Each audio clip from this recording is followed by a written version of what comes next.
நமஸ்காரம்.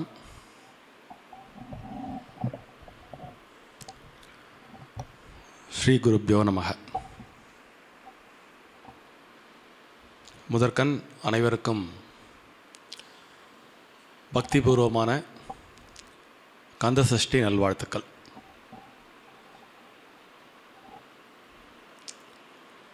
எண்ணிய முடிதல் வேண்டும், நல்லவே எண்ணல் வேண்டும், திண்ணிய நெஞ்சம் வேண்டும், தெளிந்த நல்ல அறிவு வேண்டும் என்ற பாரதியின் வரிகளை தியானித்து இன்றைக்கு கந்தசஷ்டி வழக்கம் போல் ஸ்ரீவத்சம் ஆரம்பித்தது முதல் ஒவ்வொரு கந்தசஷ்டியும் வெகு விமரிசையாக கொண்டாடப்பட்டு கொண்டிருக்கிறது. சுமார் 3 ஆண்டுகளுக்கு முன்பு நீங்கள் எல்லாம் ஆக்ஞாபித்ததின் பேரில் ஒரு கந்தசஷ்டியின் பொழுது அடியேன் கந்தபுராணத்தை ஒரு தொடர் சொற்பொழிவாக இந்த அரங்கத்திலே ஆற்றும் வாய்ப்பு எனக்கு கிட்டியது. அது முதலாகவே ஒவ்வொரு ஆண்டும் கந்தசஷ்டி என்று நான் ஏதேனும் ஒரு உரை வழங்க வேண்டும் என்பது இங்குள்ள சிலரின் விருப்பமாக இருந்து வருகிறது. அந்த வகையில் நேற்றைக்கும் முந்தா நாளும் இங்கே ஒரு ராதா கல்யாணம் ரொம்ப விமர்சையாக நடைபெற்றது. அது பொழுது வழக்கம் போல் இங்கு ஏதேனும் ஒரு நன்னாள், திருநாள், பக்திபூர்வமான ஒரு நாள் அப்படின்னாலே இங்கே ஸ்ரீவத்சத்தினுடைய பக்த மண்டலி, பஜன மண்டலி அவர்களுடைய பாமாலையை இறைவனுக்கு சூட்டுவது வழக்கம். அந்த வகையில் இன்று காலையும் கந்தசஷ்டியை அவர்கள் அற்புதமாக அவர்கள் பாமாலை தொடுத்து இறைவனுக்கு வழங்கி கொண்டாடி மகிழ்ந்தனர். ஸோ அதன் தொடர்ச்சியாக மாலை ஏதேனும் முருகன் பற்றிய சிந்தனை இருந்தால் நன்றாயிருக்கும் என்று ஒரு சிலர் என்னை வேண்டிக் கொண்டனர். மிகவும் குறுகிய காலமாக இருந்தனால் ஒரு பிரத்யேகமான தலைப்பை வழங்க இயலவில்லை.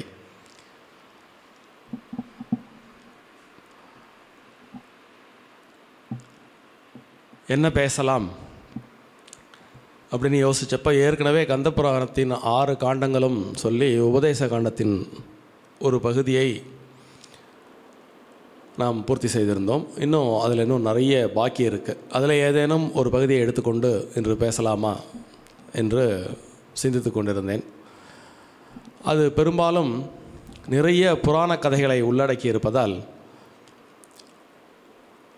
அதை தேர்வு செய்வதிலும் எனக்கு ஒரு குழப்பம் இருந்தது. எந்தெந்த அப்படி கதைகள் ஏதேனும் கூறினால் எந்தெந்த கதைகளை கூறலாம் அப்படின்னு அப்புறம் யோசனை பண்ணி பார்த்தேன். சரி, அதை பெரிதொரு நாள் இப்போ இந்த லலிதா புராணம் எப்படி ஒரு 5-6 எபிசோடு போயிட்டு இன்னும் பாக்கி இருக்கோ, அது மாதிரி கந்த புராணத்தினுடைய அந்த உபதேச காண்டத்தில் இன்னும் பூர்த்தி செய்வதற்கு சில நாட்கள் தேவைப்படும்.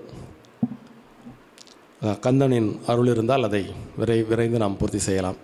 சரி, இன்றைக்கு கந்தசஷ்டியான இன்று என்ன பேசலாம் என்று யோசித்து கொண்டிருக்கும் பொழுது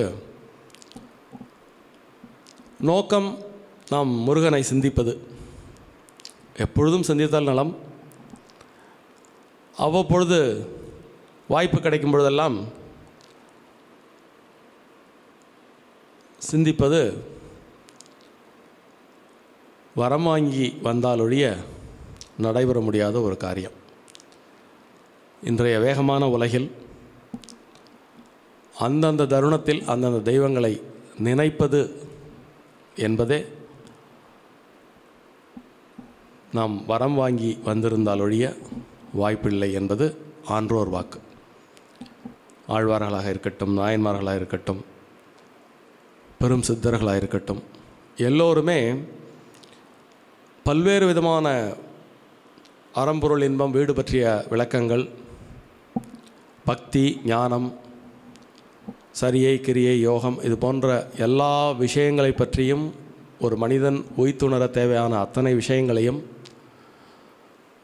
நமக்கு எடுத்து சொல்லும் அந்த வேளையிலே ஆங்காங்கே அந்த இறைவனுடைய கருணை மற்றும் அருளல் இந்த இரண்டும் அல்லாமல் இப்புவியில் பிறந்த ஒரு மனிதன் பக்தி வயப்படுதலும் அரிது, பக்தியை தொடர்ந்து ஞானம் எய்துதலும் அரிது. இந்த இரண்டும் ஒருவர் விரும்பி செய்வதன் மூலம் அவர்களுடைய ஆயுட்காலத்தில் அது நடைபெற்று விடாது. அவர்களுக்கு அந்த கிரேஸ் ஆஃப் காட் அப்படிங்கிற ஒரு விஷயம் இருந்தால் மட்டுமே பக்தி பற்றி மனம் செல்லும், பக்தியை பற்றும், அதன் மூலம் ஞானத்தை அடைய முடியும்.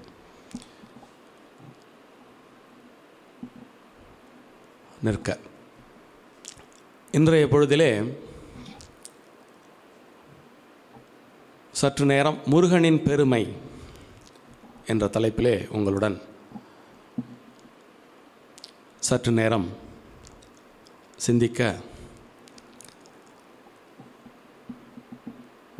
அந்த எல்லாம் வல்ல இறைவன் அருள் பாலித்திருக்கிறான் என்று கூறி, முருகன் என்றாலே தமிழகத்திலே ஒரு சொல்லாடல் நிலவி வருகிறது. முருகன் ஒரு பொதுவான தெய்வம். சனாதன தர்மத்திலே பாரத தேசம் எங்கிலும் கொண்டாடப்படக்கூடிய ஒரு தெய்வம். அதற்கு நிறைய சாஸ்திர பிரமாணங்கள் உண்டு. வியாசர் எழுதிய ஸ்காந்த புராணம் அதற்கு பெரும் சான்று. ஆனால் தமிழகத்திலே முருகன் தமிழ் கடவுள் என்று போற்றப்படுகிறார். அதனால் அப்போ தமிழகத்தில் முருகன் வழிபாடு எவ்வாறு இருந்தது, எங்கே முதலில் அதற்கான தோற்றுவாய் அப்படின்னு கொஞ்சம் சிந்திக்கலாம் அப்படின்னு தோணுச்சு எனக்கு. ஒரு வரலாற்று மாணவன் என்ற முறையிலே நிறைய கோயில் கலை ஆய்வுகள் மேற்கொண்டதில் குடைவரைகளில் தொடங்கி கட்டுமான கோயில்கள் வரை முருக வழிபாடு என்பது தமிழகத்திலே எப்பொழுது தோன்றியது அப்படிங்கிறத பற்றி கொஞ்சம் நேரம் உங்களோட சிந்திக்கலாம் என்று இருக்கிறேன். உங்களுக்கெல்லாம் தெரியும், தமிழில் தொல்காப்பியம் ஒரு தலை சிறந்த நூல். அது வெறும் மொழிக்கு மட்டும் இலக்கணம் வகுத்து தரவில்லை, அது நிலங்களுக்கு இலக்கணம் வகுத்திருக்கிறது, வாழ்வியலுக்கு இலக்கணம் வகுத்திருக்கிறது, இறையியலுக்கும் இலக்கணம் வகுத்து கொடுத்திருக்கிறது. ஒவ்வொரு நிலத்திற்கும் ஒவ்வொரு கடவுள் என்பதை தொல்காப்பியம் அழகாக பதிவு செய்திருக்கிறது. மாயோன்மேய காடுரை உலகமும், சேயோன்மேய மைவரை உலகமும், வேந்தன் மேய தீம்புனல் உலகமும், வருணன் மேய பெருமணல் உலகமும் அப்படின்னு நிலங்களுக்கான தெய்வங்களை தொல்காப்பியம் வகைப்படுத்தியுள்ளது. இதில் வகைப்படுத்தப்பட்ட தெய்வங்கள் யார் யார் என்றால், முதலில் மாயோன் ஆகிய விஷ்ணு, சேயோன் ஆகிய முருகன், வேந்தன் என்று தொல்காப்பியம் குறிப்பிடுவது இந்திரனை. அதனால தான் இந்திர பதவி ஈக்குவல் டு அரச பதவி. இகலோகத்தில் ஒரு உச்சபட்சமான பதவி என்று இருக்குமே, ஆனால் அது அரச பதவி என்பது நாம் எல்லோரும் சொல்லாமலே விளங்கி கொள்ளக்கூடிய ஒரு சொற்றொடர். ஸோ வேந்தன் மேய தீம்புனல் உலகமும். அப்போ அந்த தீம்புனல் உலகம் என்று சொல்லக்கூடிய அந்த இடத்துல இந்த வேந்தன் இந்திரன் அப்படின்னு நாம் புரிஞ்சு கொள்ளலாம். ஏனென்றால் இந்திரன் தேவலோகத்தின் அதிபதி. தேவலோகத்தின் அன்றாட நிகழ்வு என்பது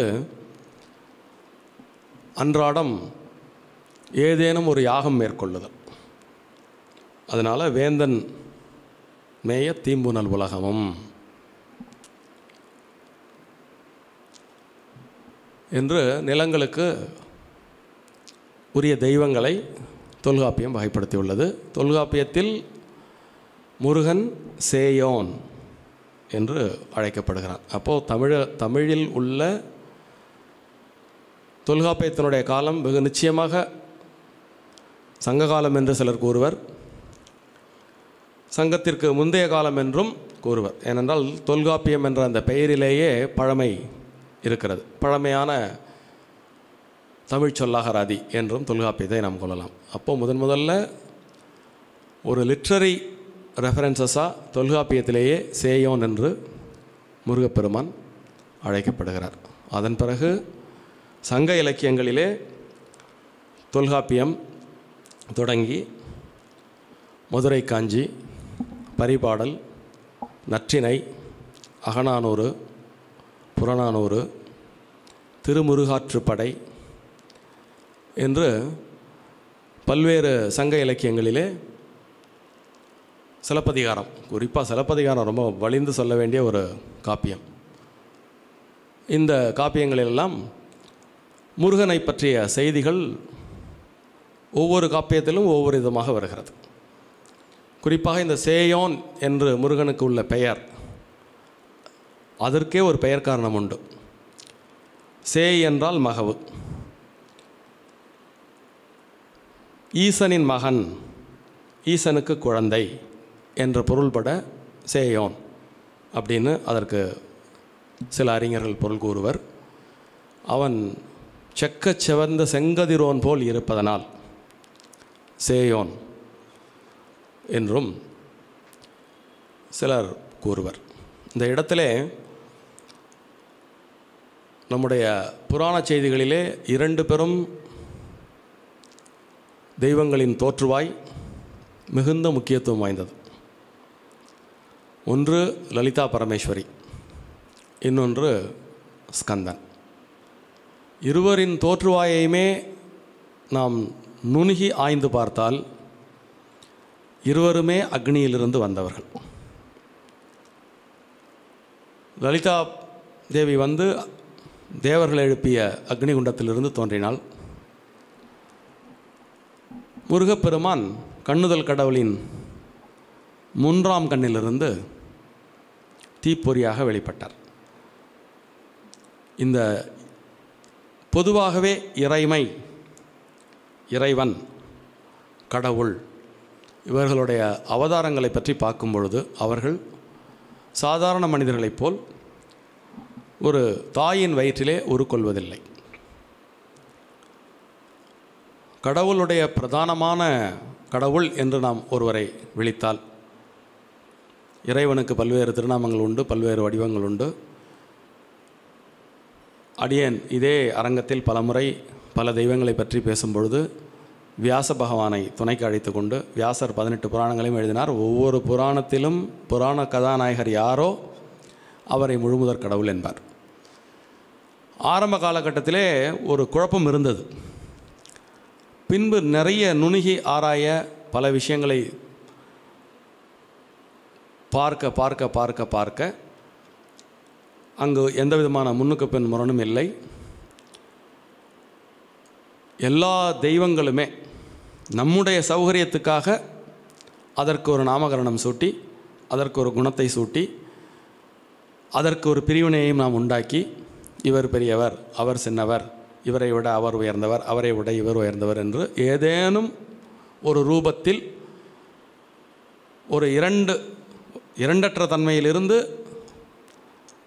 இரட்டைத்தன்மைக்கும் பன்முகத்தன்மைக்கும் கடவுளர்களை ஆளாக்குவது நம் கையில் தான் இருக்கிறதே தவிர அது கடவுளர்களின் கையில் இல்லை என்பது புராணங்களுக்கு உரை எழுதிய பெருமக்கள் எழுதிய விளக்கங்களிலிருந்து நாம் ஒருவாறு புரிந்து கொள்ளலாம். நுட்பமாக புராண கதைகளிலே நீங்கள் பார்த்தால் தெய்வங்களின் தோற்றுவாயை வெகு நிச்சயமாக ஆதி அந்தமற்ற அந்த நிலைக்கு கொண்டு சென்றிருப்பார்கள். அதை நாம் ஊர்ந்து கவனித்தால்தான் அதை புரிந்து கொள்ள முடியும். அந்த வகையிலே முருகனுடைய தோற்றுவாய் சிவனுடைய நெற்றிக்கண்ணிலிருந்து அவர் பிறந்தார்.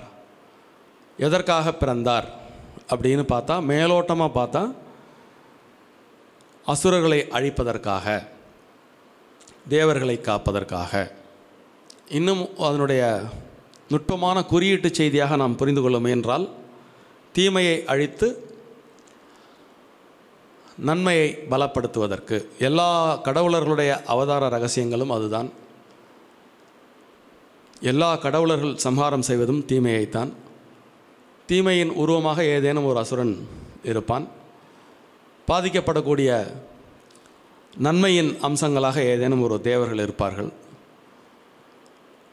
தீமைக்கும் நன்மைக்கும் ஆன இடைவெளி அல்லது அசுரனுக்கும் மனிதனுக்குமான தேவனுக்குமான இடைவெளி எங்கு இருக்கிறது என்றால், தனக்கு மேலாக ஒன்று இல்லை, நாம் தான் என்ற அகங்காரம் மேல் எழுவது தீமையாகவும், தவறுதலாகவே சில காரியங்களை செய்துவிட்டாலும் நான் தெரியாமல் செய்துவிட்டேன், எனக்கு மேலுள்ள அந்த பரம்பொருளை அணுகி அதனிடம் நான் மன்னிப்பு கோரி எத்தகைய தண்டனையாயினும் அதற்காக நான் பெற தயாராக இருக்கிறேன் என்று தன்னை கொடுத்து இறைவனிடம் அடிபணிபவன் நன்மை அல்லது தேவன். ஸோ அந்த நன்மைக்கும் தீமைக்கும் அசுரனுக்கும் தேவனுக்குமான இடைவெளி ரொம்ப நுட்பமாக பார்த்தா அகங்காரம் அப்படின்னு ஒரு சொல்ல நம்ம பூர்த்தி செய்து விடலாம். ஸோ இந்த அகங்காரம் என்பது நல்லவர்களுக்கும் இருக்கிறது, கெட்டவர்களுக்கும் இருக்கிறது. அந்த அகங்காரத்தை அறுத்தெறிய துணிபவன் கடவுளுக்கு பக்கத்தில் சென்று விடுகிறான். இந்த அகங்காரத்தை விட மறுப்பவன் கடவுளுக்கே எதிரியாக மாறிவிடுகிறான். கடவுளுக்கு பக்கத்தில் அல்ல, நேராக ரொம்ப சின்னோண்டு விஷயம், ஆனால் அது கொடுக்கக்கூடிய டைமென்ஷன் வந்து ரொம்ப பிரம்மாண்டம். அகங்காரத்தை தியாகம் செய்ய தயாராக இருப்பவர் கடவுளுக்கு பக்கத்தில் சென்று விடலாம். தியாகம் செய்தவுடன் கடவுளுடனே கரைந்து விடலாம். அகங்காரத்தை விட மறுப்பவர்கள் கடவுளுக்கே எதிரியாக விடுகின்றனர். அப்படிங்கிறது தான் இந்த புராணங்கள் எல்லாம் நமக்கு சொல்லக்கூடிய பெரும் செய்தி. அந்த வகையிலே பத்மாசுரன் என்ற ஒரு பெரும் அசுரனை சம்ஹரிப்பதற்காக சூரபத்மனை சம்ஹாரம் செய்வதற்காக முருகப்பெருமான் சிவபெருமானிடத்திலிருந்தே உற்பத்தியாகி, அந்த கதையெல்லாம் உங்களுக்கு தெரியும், ஏற்கனவே நம்ம இதே அரங்கத்தில் அது பற்றி நம்ம பேசிட்டோம். இந்த கதையில் வரக்கூடிய நிகழ்விடங்கள், கதாபாத்திரங்கள், பொதுவாக இன்றைக்கு சனாதன தர்மம் சந்திக்கக்கூடிய மிகப்பெரிய சேலஞ்ச் என்ன அப்படின்னா, கொஞ்சோண்டு படிச்சுட்டு கொஞ்சம் வெளி உலக அனுபவம் வந்த உடனேயே முதல்ல நம்ம சேலஞ்சு பண்ணுறது இதனுடைய உண்மைத்தன்மையை தான். எப்போயுமே ஞானம் என்பது, பக்தி என்பதோ ஞானம் என்பதோ வாழ்வியலின் நுட்பமான தரங்கள் என்பதோ எளிமையான வார்த்தைகளால் இன்னொருவருக்கு கடத்திவிட முடியாது. இது குழந்தைகளுக்கும் பொருந்தும், மத்தியம வயதில் இருப்பவர்களுக்கும் பொருந்தும், முதுமையடைந்து பல விஷயங்களை படித்து அனுபவித்து உணர்ந்தவர்களுக்கும் பொருந்தும். ஏனென்றால் அறிய வேண்டிய, அடைய வேண்டிய, உணர வேண்டிய பெரிய அறிவு அது. அதை அவ்வளவு எளிமையாக ஒருவர் இன்னொருவருக்கு கடத்திவிட முடியாது. இதை உணர்ந்துதான் நம்முடைய முன்னோர்கள் எல்லாம் அவரவர் முன்னால் இருக்கக்கூடிய மாணவர்களுடைய தகுதி பொருந்து அவர்கள் புரியும் வண்ணம் பல்வேறு விதமான கதைகளின் ஊடாக அந்த பெரும் தத்துவத்தை விளக்க முற்பட்டு பெருமளவு வெற்றி பெற்று வந்திருக்கிறார்கள் என்றே கூற வேண்டும். ஏனென்றால் மனிதன் தோன்றிய காலத்திலிருந்து விஞ்ஞானம் வளர வளர வளர அது இம்மீடியட்டாக அது தாக்கக்கூடிய விஷயம் எதுன்னு கேட்டிங்கன்னா மெய்ஞானத்தை தாக்குது. கொஞ்சம் நெஞ்சம் மக்கள் மத்தியில் இருக்கக்கூடிய நம்பிக்கையை இந்த விஞ்ஞான வளர்ச்சி வெட்டி வீசி விடுகிறது என்றே கூறிவிடலாம். அந்த விஞ்ஞான வளர்ச்சியினுடைய தன்மையிலிருந்து நம்முடைய புராணங்களை அணுகும்பொழுது அது சிந்தனைக்கும் வாழ்வியலுக்கும் ஒவ்வாதது போல் ஒரு தோற்றம் அளிக்கிறது. அதனாலோ என்னவோ கடந்த ஒரு 30-40 ஆண்டுகளில் நம்முடைய புராணங்களுடைய பெரும் வீச்சு மிகுந்த ஆபத்திற்கு உள்ளாகி இருக்கிறது என்றே நாம் கூற முடியும். எந்த காலத்தில் என்ன கதை சொல்லிட்டு இருக்கீங்க நீங்கள்? ஈஸியாக ஒரு 5 வயசு குழந்தை 6 வயசு குழந்தை நம்மளை பார்த்து நீங்கள் இப்போ ஒரு புராண கதையை நீங்கள் சொன்னீங்கன்னா ஒரு 5 வயசு குழந்தை நம்மளை பார்த்து இந்த வார்த்தையை ஈஸியாக கேட்டுரும். எந்த காலத்தில் நீங்கள் போய் என்ன கதை சொல்லிட்டு உட்காந்துருக்கீங்க அப்படின்னு. ஆனால் அவைகள் வெறும் கதைகள் அல்ல. அவைகளுக்கு பின்னால் மிக பெரும் தத்துவங்கள் ஒளிந்து கொண்டிருக்கிறது. கந்தபுராணம் இயற்றிய வியாசராக இருக்கட்டும், அதை தமிழில் மொழிபெயர்த்த கச்சேவ சிவாச்சாரியாராக இருக்கட்டும், அவைகள் எல்லாம் பெரும் காப்பியங்கள். அந்த காப்பியங்களினூடே நுட்பமான தலங்களில் பயணித்தால் மட்டுமே அது எதை பற்றி நமக்கு சொல்ல முற்படுகிறது, நம்மை அதை எவ்வாறு காக்கிறது அப்படிங்கிற விஷயத்தை நம்ம புரிஞ்சுக்க முடியும். தமிழில் இப்போ நம்ம சொன்னோம் இல்லையா, பரிபாடலும் தொல்காப்பியமும் இவரை சேயோன் என்று பதிவு செய்கிறது. புறநானூறு முருகத்தீயே முன்னியது முடித்தல். நீங்கள் அந்த தமிழ் சங்க இலக்கியங்களில் அகம்புறம் என்று 400 பாடல்கள், அகம் பற்றிய 400 பாடல்கள், புறம் பற்றிய 400 பாடல்கள். அகம் என்பது தலைவன் தலைவிக்கு இடையே நடக்கக்கூடிய பிரத்யேகமான உரையாடல் பற்றி, அந்த வாழ்வியலின் மேம்பாடு பற்றி இருக்கும்.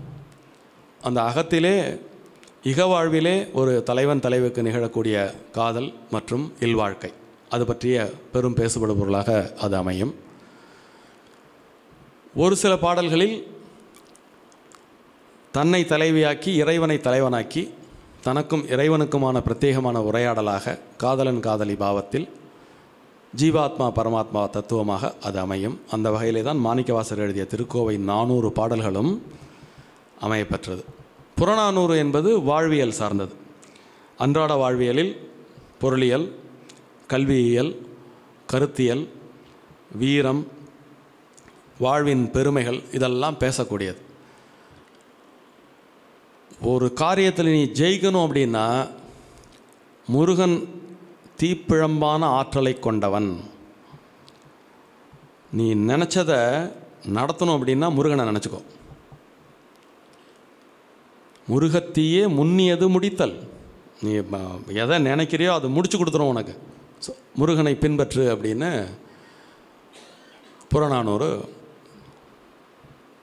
அதன் செறிந்த இலக்கிய படைப்புகளே நமக்கு உணர்த்துகிறது. மதுரை காஞ்சி, அதில் முருகன் ஒரு அழிக்கும் கடவுளாக சித்தரிக்கப்படுகிறார். திருமுருகாற்றுப்படை என்ன சொல்கிறதுன்னா, Murugan is the god of prosperity. So பல்வேறு இலக்கியங்கள் ஒரு தெய்வத்தை அதன் போக்கிலே, தெய்வம் என்பது எல்லா தன்மைக்கும் உட்பட்டது அல்லவா, அது உருவாக்கும், காக்கும், அழிக்கும் எல்லாம் செய்யக்கூடியதானே தெய்வம். இந்த அழித்தல் என்பதை பெரிய புராணங்களும் இலக்கியங்களும் வலிந்து பேசுவது ஏன் என்றால், உலகம் தோன்றிய நாள் முதல் உலகம் அழியும் நாள் வரை, பிறந்தது முதல் இறந்தது வரை ஒரு மனிதன் எதற்காக வேணும் போராடிக்கொண்டே இருக்க வேண்டும். இந்த போராட்டம் என்பது ஏதேனும் ஒரு ரூபத்தில் வந்து கொண்டே இருக்கும். நம்ம படிக்கிற காலத்தில் ஒரு இது வரைக்கும் படிக்கலாம் அப்படின்னு நம்ம நினைப்போம். இந்த காணல் நீர் மாதிரி அது வாழ்க்கையினுடைய எண்ட், அதுக்கப்புறம் எல்லாமே சுமூகமாக நடக்கும் அப்படின்னு நம்மளே நினச்சிப்போம். அந்த 10ஆம் கிளாஸ் வரைக்கும் 10வது பாஸ் பண்ணிட்டால் போகிறோம் அப்படின்னு நம்ம நினைப்போம். 10ஆம் கிளாஸ் பாஸ் பண்ணுவோன்னா அதுக்கப்புறம் வேறு ஒரு சேலஞ்சு விரியும். 11ஆம் வகுப்பில் என்ன பாடத்தெல்லாம் எடுக்கணும், எப்படி கொண்டு போகணும். அப்புறம் பார்த்திங்கன்னா அந்த 2 வருஷம் பார்த்திங்கன்னா அந்த எடுத்துக்கொண்ட பாடத்தில் அதிகப்படியான மதிப்பெண் வாங்குவது அல்லது அதில் சாதிப்பதில் மட்டுமே நம் மனம் இருக்கும். அதுவே உயர்ந்த எல்லையாகவும் நமக்கு தோன்றும். அந்த இலக்கை அடைவது எளிமையா? அதற்கு ஒரு போராட்டம். அதற்கு பிறகு எந்த விதத்தில் கேரியரை கொண்டு போகணும், கேரியர் ரெடியான உடனே மறுபடியும் வாழ்க்கை துணை, அதுக்கப்புறம் பார்த்திங்கன்னா ஒரு குழந்தை பெறுவது இலக்காக அமையும். அப்புறம் அந்த குழந்தை பிறந்த பிறகு அந்த குழந்தைய நல்லபடியாக வளர்க்குறது ஒரு இலக்காக அமையும். இப்படி ஒவ்வொரு விஷயமும் நம்ம அன்றாடம் எடுத்துக்கொண்டால் இந்த போராட்டம் என்பது தவிர்க்க இயலாது. அந்த போராட்டத்தில் நன்மையையும் நாம் எதிர்கொள்வோம், நம்மால் எளிதாக எதிர்க்க முடியாத தீமையையும் நாம் எதிர்கொள்வோம். அப்போ நம்மால் எளிதாக எதிர்க்க முடியாத தீமையை வெல்வதற்கு நமக்கு ஒரு துணை வேண்டும். அந்த துணை இறையாக இருந்தால் எப்படி இருக்கும் அப்படின்னு நம்ம கற்பனை பண்ணி பார்த்தோம்னா அந்த கற்பனைக்கான விடைகள் தான் எல்லா புராணங்களும், எல்லா புராண நாயகர்களும். அந்த வகையில் செல்வத்திற்கு அதிபதியாக திருமுருகாற்றுப்படை அந்த காவியத்தின் தலைப்பே ஆய்வுக்குரிய ஒன்று. ஆற்றுப்படுத்துதல் என்றால் மனிதன் தோன்றியதிலிருந்து மறையும் வரை பல்வேறு விதமான உணர்வுகளுக்கு ஆட்பட்டு அழைக்கழிக்கப்படுகிறான். கோபம், வீரம், மானம், மானமின்மை, வெற்றி, தோல்வி, அவமானம், இப்படி பல்வேறு விதமான உணர்வுகளுக்கு ஆட்படுத்தப்படுகிறான். இந்த உணர்வுகளில் நன்மை, தீமை, சுகம், துக்கம் அப்படின்னு இந்த இருமைகளில் ஆட்படுத்தப்பட்டு அன்றாடம் அனுதினமும் ஒவ்வொரு மனித மனமும் தள்ளாடி கொண்டிருக்கிறது என்று கூறினால் அதுவும் ஒரு மிகையான கூற்றாக அமையவே முடியாது. வெற்றி என்பது என்ன என்றால் பொருளீட்டுதலோ, வாழ்வில் சமுதாயம் சார்ந்த கடமைகளில் வெற்றி அடைவதோ, ஒரு உயரிய அந்தஸ்தை பெறுவதோ அல்ல. நிஜமான வெற்றி எங்கு இருக்கிறது என்றால் மனம் அமைதி அடைந்து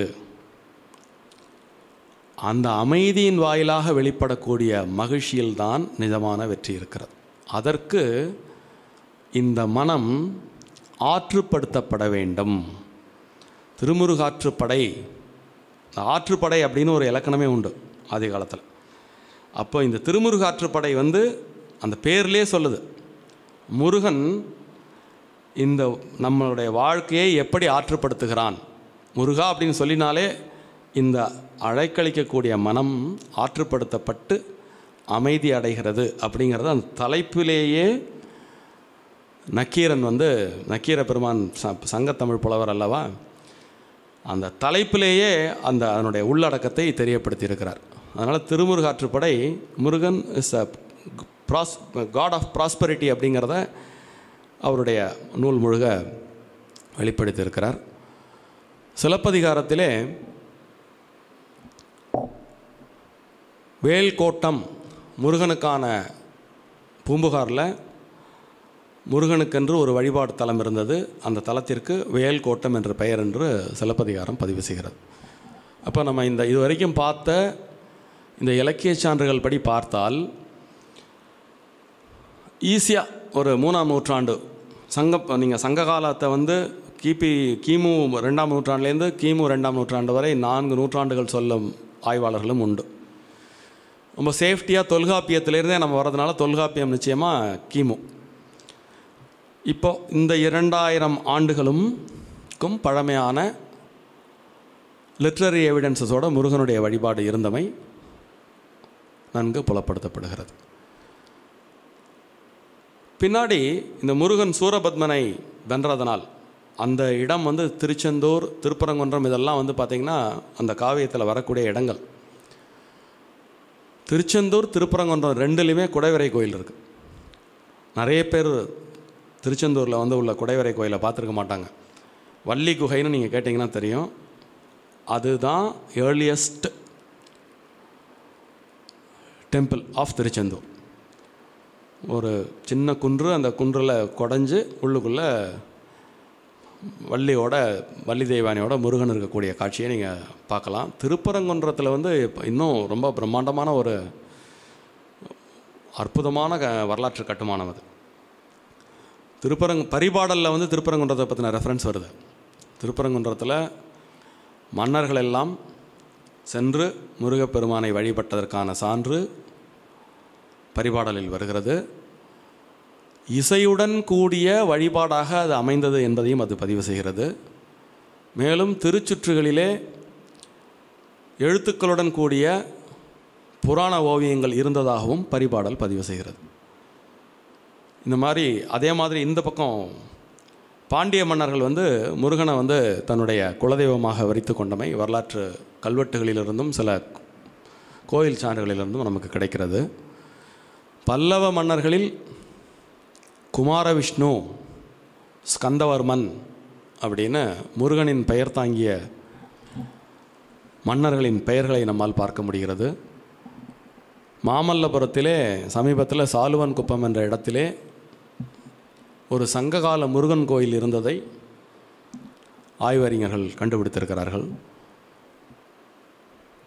அதே மாதிரி இப்போ இந்த அறுபடை வீடு நம்ம சொல்லக்கூடிய அறுபடை வீடுகளும்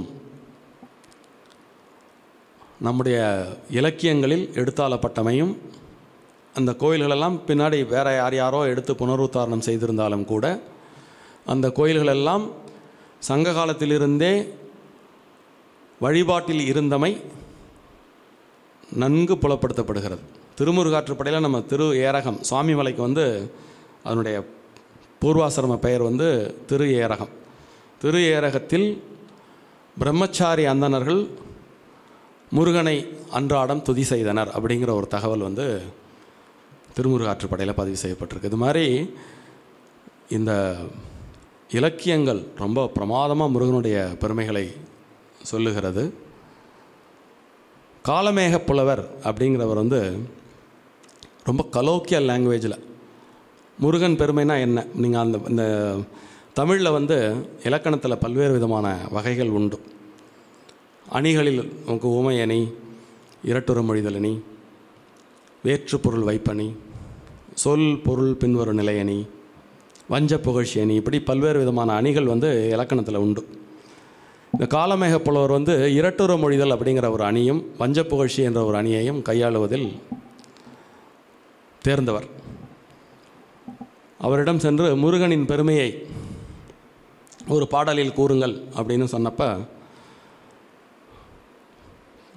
ஒரு 4 வரி வெண்பாவில் ரொம்ப தெருவில் போகிற ஒரு சாதாரண மனுஷனுக்கும் புரிகிற மாதிரி சொல்லியிருப்பார்.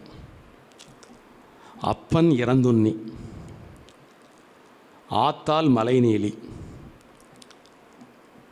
ஒப்பரிய மாமன் உரி திருடி, சப்பைக்கால் அண்ணன் பெருவயிரன், அருமுகனை நினைக்கெண்ணுங்கால் பெருமை இவை அப்படின்னு காலமேக புலவர் சிம்பிளாக சொல்லியிருக்கார். இப்போ உதாரணத்துக்கு ஒருத்தருடைய பெருமை, இப்போ கூட இங்கே ஒரு ஸ்ரீவசத்தில் ஒரு மேடை நாடகம் போன வாரம் நடந்தது. அதில் ஒரு ஜோக்கா பொண்ணோட பெருமையை 2 பேர் சொல்லுவாங்க. காலம்பரை ரஷ்யாவில் இருப்பாள் பிரேக்ஃபாஸ்ட்டுக்கு, லஞ்சுக்கு யூகே போயிடுவா, டின்னருக்கு யூஎஸில் இருப்பா, அவளுக்கு டைமே கிடையாது அப்படின்னு ஒரு நாள் நிகழ்வாக ஒரு பெண்ணின் பெருமையை சொல்கிறதுக்கு ஒரு ஜோக்காக அதுலேருந்து அந்த ஒரு வாசகத்திலிருந்து அந்த பெண்ணுடைய பின்புலத்தை நம்மளால் புரிந்து கொள்ள முடிகிறது அல்லவா. அப்போ முருகன் யார் அப்படின்னு அவர் சொல்லும் பொழுது இவர் ரொம்ப சாதாரணமாக சொல்கிறார். அப்பன் இறந்துண்ணி. திருவிளையாடல் புராணத்தில் கூட இறையனாருக்கும் நக்கீரனுக்கும் நடக்கும் சண்டையில் நக்கீரன் இறைவனை வெல்லுவதற்கு பயன்படுத்தக்கூடிய வார்த்தை சங்கருப்பர் எங்கர் குலம், சங்கரனார் கேது குலம்,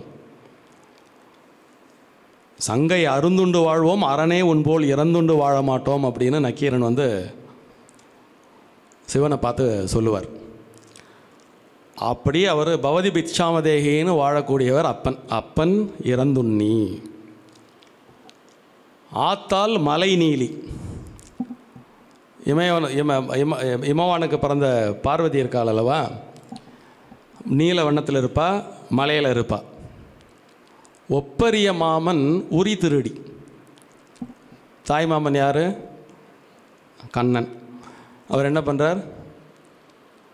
அங்கங்கே வெண்ணெய் பாத்திரத்தை திருடி சாப்பிட்றாரு. அண்ணனை பற்றி சொல்கிறார். சப்பைக்கால் அண்ணன் பெருவயிரன். முருகனை பற்றி பேசணுன்னா இதெல்லாம் தான் அவருடைய பெருமை அப்படின்னு காலமேக புலவர் ஒரு 4 வரியில் இது மாதிரி சொல்லியிருப்பார். முருகனுடைய பெருமைகளை இப்படி அடக்கிவிட முடியாதானா? முருகன் இந்த தமிழில் ஒரு சில சொற்களுக்கு அந்த சொல்லை பிரித்து பார்த்திங்கன்னா ரொம்ப அற்புதமான சில விஷயங்கள் எல்லாம் அதில் வெளிப்படும். முருக, அந்த 3 எழுத்து இருக்குது பார்த்திங்களா, அந்த 3 எழுத்தை பிரிச்சிங்கனாலே முருகன் யார் அப்படிங்கிறது தெரிஞ்சு போயிடும். இங்கிலீஷில் அப்ரிவியேஷன் சொல்லுவோம் இல்லையா? உதாரணத்துக்கு நியூஸ் அப்படின்னா N for north, E for east, W for west, S for south. So 4 திக்குகளிலும் வரக்கூடிய செய்திகளை தாங்கியது நியூஸ். இப்போ நியூஸுங்கிறது ஒரு வார்த்தை இல்லை, நியூஸ் என்பது ஒரு அப்ரிவியேஷன். டீம், டீம்ங்கிறது நிறைய பேர் நம்ம ஒரு சொல் என்று நினைத்து கொண்டிருக்கிறோம், அது வந்து ஒரு abbreviation. TEAM, together everybody achieves more. இந்த 4 எழுத்துக்கள், 4 அந்த வாசகத்தில் உள்ள 4 வார்த்தைகளுடைய முதல் எழுத்தை எடுத்து அதை ஒரு வார்த்தையாக வடித்தல். அதுபோன்று இந்த முருக அப்படிங்கிற பெயர் எடுத்துக்கிட்டிங்கன்னா, முகுந்தன் என்ற வார்த்தையினுடைய முதல் எழுத்து, ருத்ரன் என்ற வார்த்தையினுடைய முதல் எழுத்து. இதில் இந்த 3வது வரக்கூடிய காவுக்கு 2 விதமான விளக்கங்களை பெரியவர் சொல்லுவாங்க. கந்தன் என்ற வார்த்தையினுடைய முதல் எழுத்து. இந்த 3ம் சேர்ந்து ஒன்றாக இருப்பதே முருக. விஷ்ணு வந்துடுறார், சிவன் வந்துடுறார், கந்தனும் வந்து விடுகிறார். இப்போது காலமேக புலவர் சொன்ன அந்த பாட்டுக்கு போங்க, கணபதியையும் நீங்கள் பொருத்தலாம். அதில் காலமேக புலவர் முருகனின் பெருமைகளாக யார் யாரை சுட்டினார்? சங்கரனை சுட்டினார், அம்மையை சுட்டினார், விஷ்ணுவை சுட்டினார், விநாயகனை சுட்டினார். அப்போ அங்கே அம்மையப்பனை சுட்டும் பொழுது இங்கே ருத்ரம் நீங்கள் பார்த்தீங்கன்னா, சிவனுடைய வடிவங்களில் ருத்ரம் என்பது அர்த்தநாரி வடிவம். ருத்ர தாண்டவம் அப்படின்னு சொல்கிறோம்ல, அந்த ருத்ரங்கிற பெயரை எடுத்துகிட்டு நீங்கள் சிவனை பார்த்தீங்கன்னா அவர் எந்த இடத்துலையும் உக்கரமாக இருக்க மாட்டார். சிவனுடைய சக்தி வெளிப்படக்கூடிய தன்மை ருத்ரன், சிவனும் சக்தியும் இணைந்த தன்மை ருத்ரன். அப்போது காலமேக புலவர் சொன்ன பாட்டில் வரக்கூடிய 4 பேரையும் இந்த 3இல் முருக என்ற சொல் அடக்கி விடுகிறது. முருகன் ஞானத்தின் குறியீடு, அறிவின் குறியீடு. பழைய காலத்தில் அந்த நிகண்டுகளில் ஒரு அருமையான படைக்கலம் பற்றிய ஒரு பாடல் வரும். கொன்றையார்க்கு பரசொடு சூலம் பினாக வில் படைகள். கொன்றையார் யார் அப்படின்னா, நீங்கள் சுந்தரமூர்த்தி நாயனார் பாடின பாட்டை நம்ம ஞாபகப்படுத்தி பாருங்கள். மழபாடி பாட்டில் பாடுவார் இல்லையா? பொன்னார் மேனியனே புலித்தோலை அரைக்கசைத்து மின்னார் செஞ்சடை மேல் மிளிர் கொன்றை அணிந்தவனே. ஸோ அந்த மிளிர் கொன்றை செஞ்சடை மேல் அணிந்திருக்கக்கூடிய அந்த கொன்றையார் யார்? சிவன்.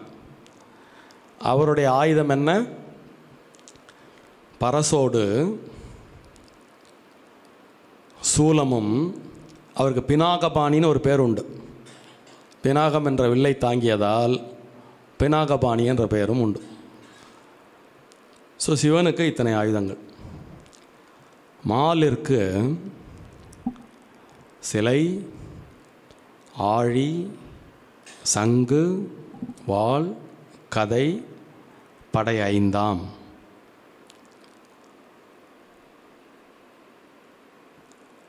அருமுகன் செரு படை வில், வேல். அருமுகன் செருபடை வேல். இது வந்து ஒரு பழைய தமிழ் நிகண்டில் உள்ள ஒரு comparative iconography of Lord Shiva, Lord Vishnu and Muruga. சிவனுக்கு எத்தனை விதமான ஆயுதங்கள், விஷ்ணுவுக்கு எத்தனை விதமான ஆயுதங்கள். ஆனால் முருகனுடைய செருபடை எது என்றால் வேல்.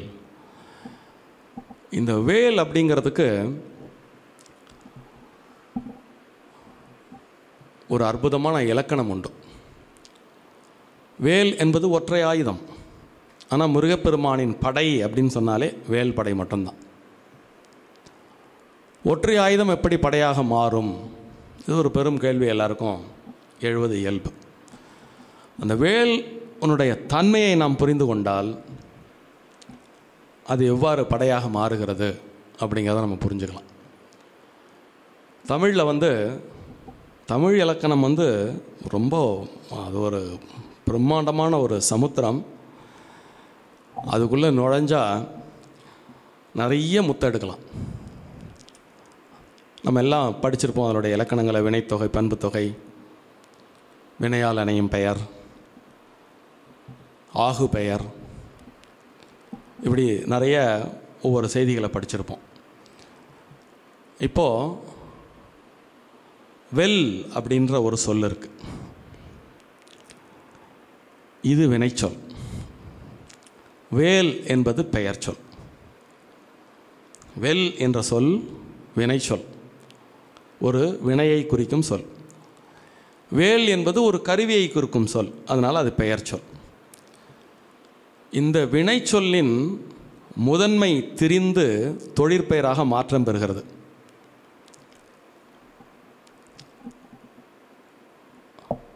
அந்த குறில் நெடிலாக மாறுகிறது.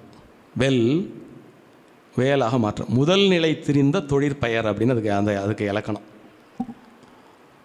வெல் என்னும் சொல் முதல் நிலை தெரிந்த தொழிற்பெயராகி வேலாக மாறியது. ஸோ வெல்லுதல் என்ற வினை வேல் என்ற பெயர் சொல்லுடன் ஒருங்கிணைந்திருப்பதால் அந்த வேல் என்பதற்கு அப்படி ஒரு மதிப்பு உண்டு. முருகப்பெருமானுடன் தொடர்ந்து பயணம் செய்தவர்கள் ஒரு பாடலை அவர்களுடைய நெடும் பிரயாணத்திலே கடந்து வந்திருப்பார்கள். 5 முகம் தோன்றின் 6 முகம் தோன்றும், வெஞ்சமரம் தோன்றில் வேல் தோன்றும், நெஞ்சில் ஒரு கால் நினைக்கில் இருகாலும் தோன்றும், முருக என்று ஓதுவார் முன் அப்படின்னு ஒரு பாடல் உண்டு. இந்த பாடலுக்கான பொருள் ரொம்ப பிரம்மாண்டம். 5 முகம் தோன்றில் 6 முகம் தோன்றும். 5 முகம்னா நம்ம 5 முகம்னு நினைக்கிறோம், அல்ல. நமக்குள்ளே பல்வேறு விதமான தோற்றம் மாறிக்கொண்டே இருக்கும். அதில் நாம் அஞ்சுதல் அப்படிங்கிற ஒரு நிலை அடைகிறோம் அல்லவா, பயம். நம்ம இந்த போராட்டத்தில் நம்ம பெரும்பாலும் நாம் சிதறடிக்கப்படக்கூடிய இடம் இந்த அஞ்சுதல். பயம் எப்பொழுது நம்மை ஆட்கொள்கிறதோ அப்பொழுது நாம் தோற்று விடுகிறோம். நாம் முன்னால் இருக்கக்கூடிய சூழலில் நாம் தோற்று விடுகிறோம். அப்போது இந்த முருகனை அன்றாடம் துதிப்போர்க்கு இந்த பயம் என்பது எப்பொழுது ஏற்படுகிறதோ அந்த இடத்தில் அதை வெல்லுவதற்கு அந்த 6 முகன் அங்கே வந்து விடுகிறான். 5 முகம் தோன்றில் 6 முகம் தோன்றும், வெஞ்சமரம் தோன்றில் வேல் தோன்றும். இது முதல்ல சொன்ன பயம்ங்கிறது தனி மனித சிந்தனை. வெஞ்சமர் என்பது ஒரு மிகப்பெரிய போர். சமர் என்றால் சண்டை, வெஞ்சமர் என்றால் மிக கடுமையான போர். அது உங்கள் வாழ்விலே தோன்றும் பொழுது வேல் தோன்றும். அப்போ அந்த வேல் வரும்பொழுது அந்த வெஞ்சமர் அடிபட்டு விடும். நெஞ்சில் ஒரு கால் தோன்றின் இருகாலும் தோன்றும். நம்ம ஒரு கால் அப்படிங்கிற ஒரு வார்த்தையை நம்ம யூஸ் பண்ணுவோம்ல, சப்போஸ் அப்படி நம்ம ஆங்கிலத்தில் சொல்கிறோம். அது மாதிரி நீங்கள் எப்பயாவது முருகன் அப்படி நீங்கள் நினச்சிட்டிங்கன்னா அவர் 2 காலோட முன்னாடி வந்து நிற்பார். இது எல்லாம் இந்த 3 நிகழ்வும் எப்போ நடக்கும்னா முருகா என்று ஓதுறவங்களோட முன்னாடி அவர் அப்படி நின்றுவார். ஒரு 4 வரி பாடல் முருகா. அப்படி முருகனுக்கு அப்படி ஒரு முருகன் என்பவன் ஒரு அறிவின் வெளிப்பாடு. இந்த வேல் என்பது அறிவின் குறியீடு.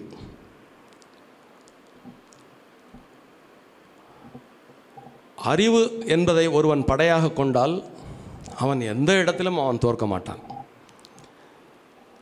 அந்த அறிவு எப்படிப்பட்டதாக இருக்க வேண்டும் என்பதையும் அந்த வேல் ஒரு குறியீட்டு செய்தியாக நமக்கு கூறுகிறது. வேலின் முனை கூர்மையாகவும், அந்த கூர்மை பகுதி கூர்மையாக இருப்பதற்கு அதுக்கு ஒரு அகண்ட பின்புலமும், இந்த கூர்மையும் அகண்ட பின்புலமும் நிலைத்து நிற்பதற்கு ஒரு நீண்ட தடியும், இந்த 3 பாகங்களை கொண்டது வேல். கூர்மையான அறிவாக இருக்க வேண்டும். அது அகண்டதாகவும் ஆழமாகவும் இருந்தால் அந்த அறிவாகிய படையை எவராலும் வெல்ல இயலாது என்பது தான் அந்த வேல் படையினுடைய பெரும் தன்மை. இந்த கந்த சஷ்டியான இந்த அருமையான நாளில் உங்களுடன் முருகனை பற்றியும் முருகனுடைய தமிழ் வரலாற்றை பற்றியும் தமிழ் தெய்வப் புலவர்களின் வாயிலாக சற்று நேரம் சிந்திக்க கிடைத்த ஒரு வாய்ப்பு வெகு நிச்சயமாக ஒரு பெரு வாய்ப்பாகும். முருகன் ஒரு முழுமுதற் கடவுள். இதை சொல்லும் ஒரு அருமையான பாடலும் உண்டு. உருவாய் அருவாய் உலதாய் இளதாய் மறுவாய் மலராய்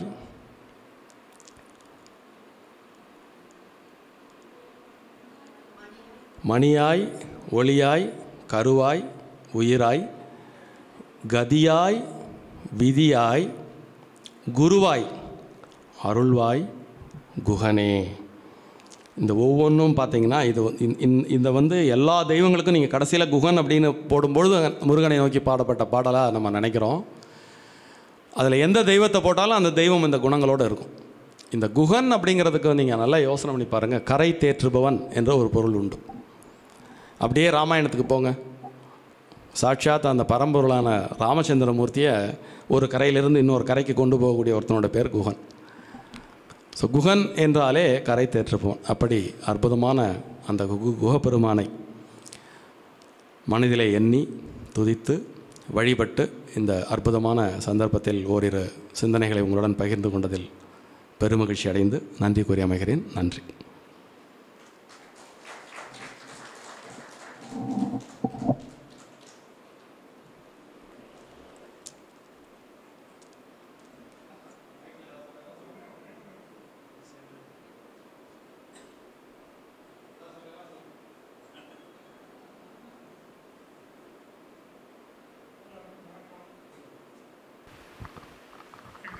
ஹலோ, இந்த கந்த சஷ்டி அன்னைக்கு தமிழ் கடவுள் அப்படிங்கிறதுக்கு எல்லா நூல்லேருந்தும் சான்று சொல்லி ரொம்ப பிரமாதமாக இருந்தது கேட்குறதுக்கு. இவ்வளவு இருக்கா முருகனை பற்றி எல்லா நூல்லையும் சொல்லியிருக்காளா, இவ்வளவு எப்படி தான் அதெல்லாம் ஞாபகம் வச்சுக்கிறேன், கடன்னு எல்லாம் சொல்லிட்டு அவர்கள் ரொம்ப பிரமாதமாக இருந்தது சார். தமிழ் கடவுள் என்பதற்கு இன்றைக்கி தான் முழுசாக அர்த்தம் புரிஞ்சுட்டேன். ரொம்ப தேங்க்ஸ். ஒரு அருமையான மாலை சொற்பொழிவு இந்த கந்த சஷ்டி திருவிழாகும்போது நமக்கு கிடைத்தது. சார் ஒரு பாயிண்ட் சொல்லான்னு நினச்சேன். தமிழ் இது மிஸ்ஸிங். எல்லா கடவுளும் நம்ம வரம் செஞ்சுருக்கா, ஒரு மட்டும் வரம் செய்யலை. சம்ஹாரம் தன்னை சேர்த்துட்டார் அவர். அந்த கடவுள் முருகனுக்கு மட்டும்தான் உண்டு. வேறு யாரும் கடவுள் ராவண வதம் கிருஷ்ணன் எல்லாம் வதம் அருள் புரிந்து தன்னோட சேர்த்துக்கிறது ஒரே கடவுள் முருகன் தான். அந்த முருகனை வச்சா எல்லாமே கிடைக்கும். சார் சொன்ன மாதிரி முருகன் சொன்னால் எல்லாமே கிடைக்கும். நானே அவளது இது கிடையாது. நானே போன மீட்டிங்கில் கோட் பண்ண நினைக்கிறேன். அவள் திருப்பதி பாடிட்டு வருவாள். அனுசையா திருப்பதி பாடி யாராவது உடம்பு சரியில்லை சொல்ல, அந்த திருப்பதி பாட சொல்ல அப்படிமா. இது மாதிரி 4 ஆப்ரேஷன் நடந்திருக்கு, எல்லாம் சக்ஸஸ், ஒரு பிரச்சனையும் கிடையாது. அது மாதிரி இந்த முருகனோட பெருமையை கேட்குறதுக்கு சொல்லி மாளாது. நன்றி, வணக்கம்.